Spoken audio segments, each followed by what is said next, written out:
Hi, everyone. Gunner here to quickly say thank you for the continued support you guys are giving me and have been throughout this journey and whatnot. But if you haven't supported yet, please go subscribe to the channel. That will benefit you as you'll get notifications and it benefit myself as well. Um, but I hope you guys enjoy the Transfer Portal series. Here we go.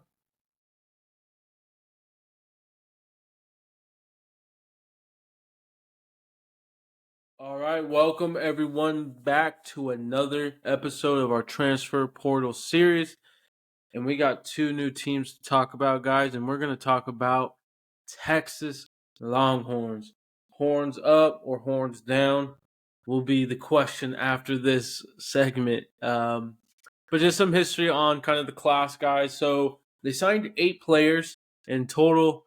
They're a team that, doesn't need the portal, but they're getting high talented players, which we'll talk about here shortly. 1 and 247. 247 has them ranked as the 7th best. 1 has them as the 14th best. Okay, so definitely some difference there, and that's kind of what we've seen so far, the trend, right, with this portal series. So very excited to talk about this class, guys. I think this is uh, don't want to tip my hand or anything, but I'm definitely leaning towards the 247 route, guys. So first one we're going to talk about here is Amari Nablack from Alabama.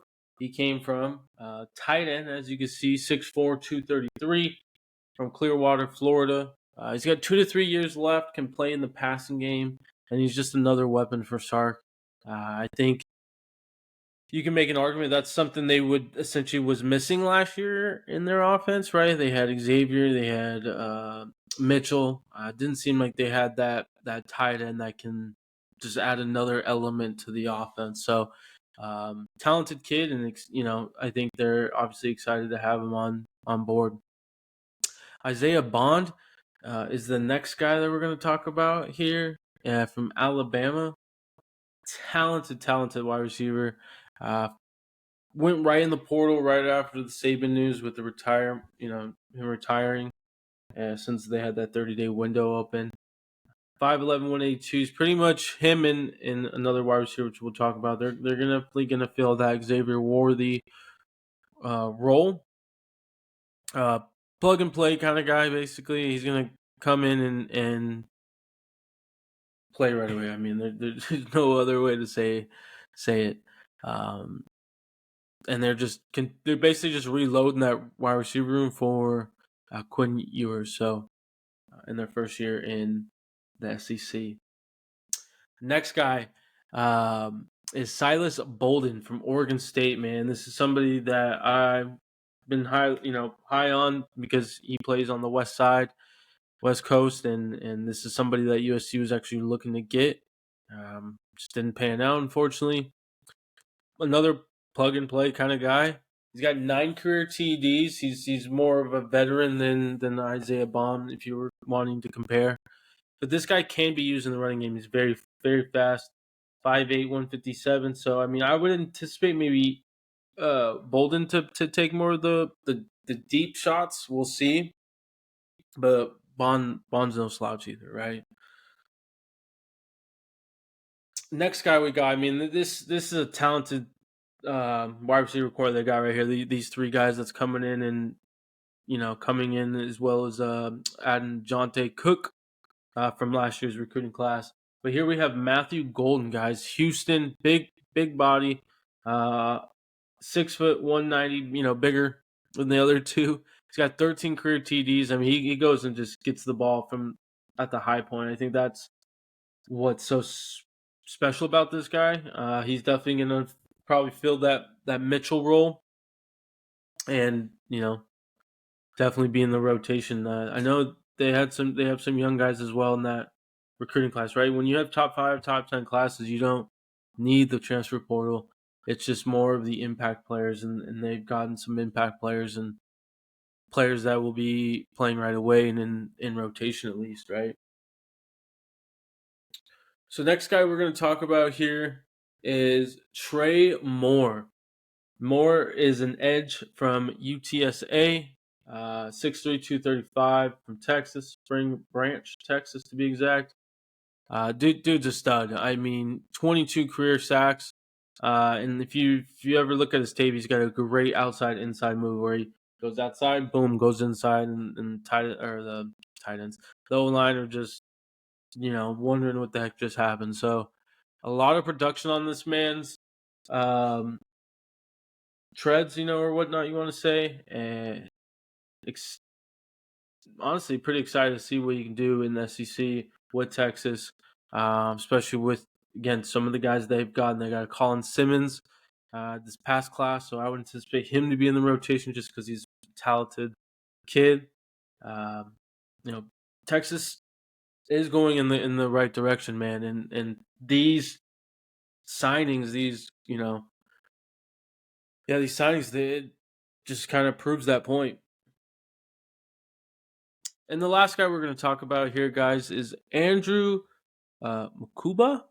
Makuba. I'm most likely saying that last name wrong. Apologies, my guy. But we got a guy from Clemson, safety. Started as a freshman. He's top safety. One out in the country, especially in the portal. Very experienced. He's going to go back home, right? Austin, Texas, as you can see, was his high school or his city. 15 pass deflections, so he could definitely play the passing game. He's not just coming up and stopping the run type of thing.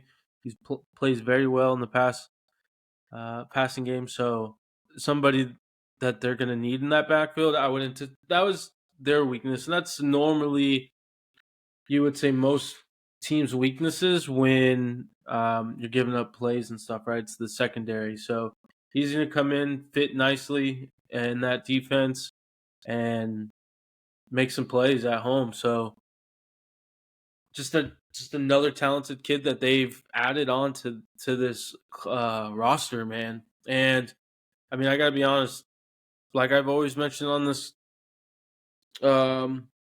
series, is that we're gonna have a final ranking at the end, guys. But this this is up there. I mean, I definitely say it's better than the Colorado class. So we're talking top 4 already, and that goes into the Oregon, FSU, Ole Miss kind of conversation, guys. So I have high regards and on this class because of what the roster already is, and the impact that these guys can give to that roster, and it's their first year in the SEC. So looking forward to this one, guys. We're gonna take a quick break here, and we're gonna get into the second. All right, G-Man blazing back here for our part 2 of our episode 5. We're on episode 5 of our transfer portal series. So part 2 is going to be Kentucky football, as you can see, guys. And I'm going to be straight up with you guys, man. I'm not a huge fan of this class and who they've picked.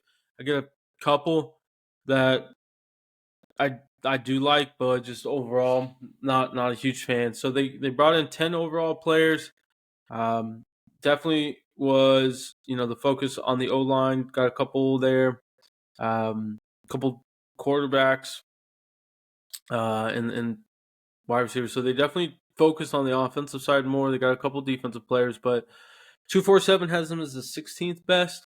One has them as the 13th best. So, again, we'll see what my final rankings are at the end. But this is not trending in a good direction currently, in my opinion. So, first guy we're going to talk about, and this is somebody I do like. Dude's a dude, I think. Jamon Dumas Johnson. He comes from Georgia, linebacker, 6'1", 235 from Baltimore, Maryland.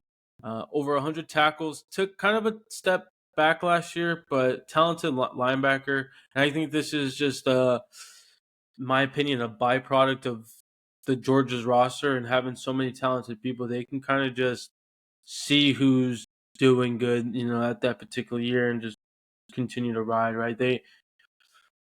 they don't have, I guess you say they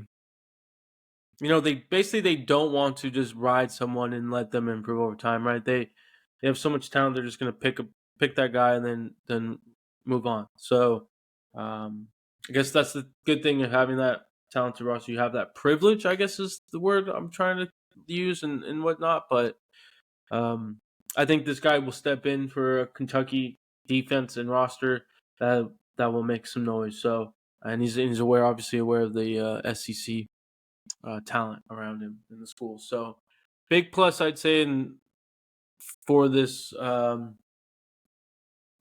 class. Next guy we're going to talk about is Chip Trayanon. I'm definitely saying that last name wrong. I'm just going to call you Chip Trey. My guy, Chip Trey here. From Ohio State. So this guy, he actually started at Arizona State as a linebacker, converted to a running back, went to Ohio State, and kind of was just a solid rotational running back. Has never really carried the entire load, but he does have 15 career TDs. He basically always seems like he's used in the short yardage situations close to the goal line. He's 5'11", 233, so he's got some meat on his bones. So I could definitely see that. Interesting to see how he's going to be used. I anticipate him just being a rotational running back. I think they have another running back in the wings where they're going to want him to kind of take the load and have this guy just come in, right, have the guy take a breath or two and then go from there. So curious to see what his role is, as it's a little fuzzy in my opinion at the moment. Next guy we're going to talk about here is Brock Vandagriff. QB comes from Georgia, 6'3", 205. He's a coach's son. Couldn't be the top dog, basically. That's kind of what it came down to, right? Carson Beck kind of took his job, and then obviously Stenson was there, but you can give some right, he was so young, so it's not like he was really going to take Stenson's job. So talented kid, can move around. He I believe ran over 1,000 yards in high school, threw over like 3,000 yards as well. So I mean, he was right talented kid, as you can see. He was the top 5 QB, top 35 player in the nation as a prospect. So the insiders loved him. But interested to see why he couldn't seize that opportunity and moment. I hope he gets the job. I would anticipate him to get the job. They bring in another quarterback, Bo Allen.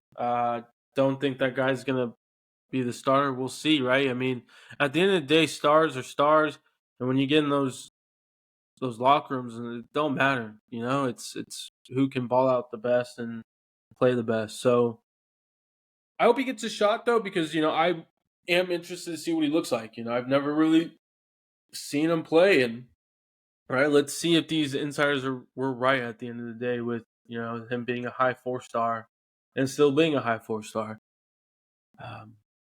So big opportunity for him, and I would say that, I mean, that's the thing with this whole class. There's a lot of potential upside, but can they seize the opportunity in the moment? Another guy I do like, man, Raymond Cottrell, wide receiver, 6'3", 215 from Milton, Florida. Redshirted last year, basically did not. That was his first year. 4-star recruit as a prospect, still is a 4-star.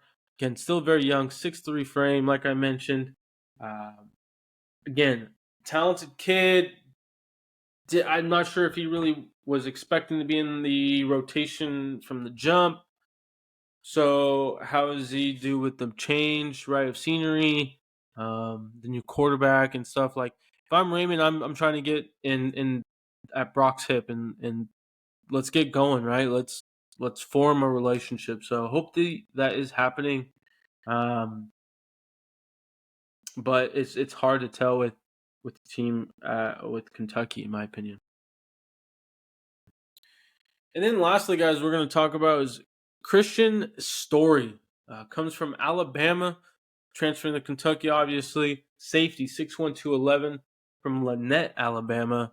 I mean, he just couldn't get in the rotation at Alabama. Talented kid, since he was being recruited by Saban. But he obviously needs a fresh start and an opportunity to just go play. So I think this is a good team to go do that, similar to like a George to the Jamon Dumas Johnson, where you can just go and have fun and play. So um, anticipate him to be flying around, anticipate him to be in the rotation at least, um, and trying to showcase the talent that we've have been hearing and whatnot. So, guys, that's really going to conclude part 2 of episode 5 with Kentucky, guys. I am, we're just going to kind of just put them at the bottom right now. Again, it's not final, not final. We will drop a final rankings video on what I think of all those, of all the classes, but just not as big, and maybe because we talked about Texas before, so. Guys, let me know what you guys think, right? Let me know if I haven't talked about someone on one of these schools classes, and it's like, hey man, why didn't you talk about such and such and or whatnot? Let me know your thoughts. Just let me know in the comment section. As always, appreciate the support and love you guys give me. If you haven't yet, though, please, please, please go subscribe. Starting to look more into our data. We're getting views, man. We are getting views. Let's just crank up those subscribers a little bit. It does seem like we are getting obviously more viewers than subscribers, which that is the trend with everything. But show some love. But at the end of the day, I always appreciate your guys' love that you're giving me. Enjoy the rest of your Tuesday. Again, reminder, Thursday. We're dropping our Thursday Transfer Portal series, right? Episode 6. We're going to have special guests. Don't know if there's going to be a couple of them. Just not quite sure yet. But Cheesehead Chatter, they will be on. All right. Shouting them out as always. But enjoy the rest of your Tuesday. Peace.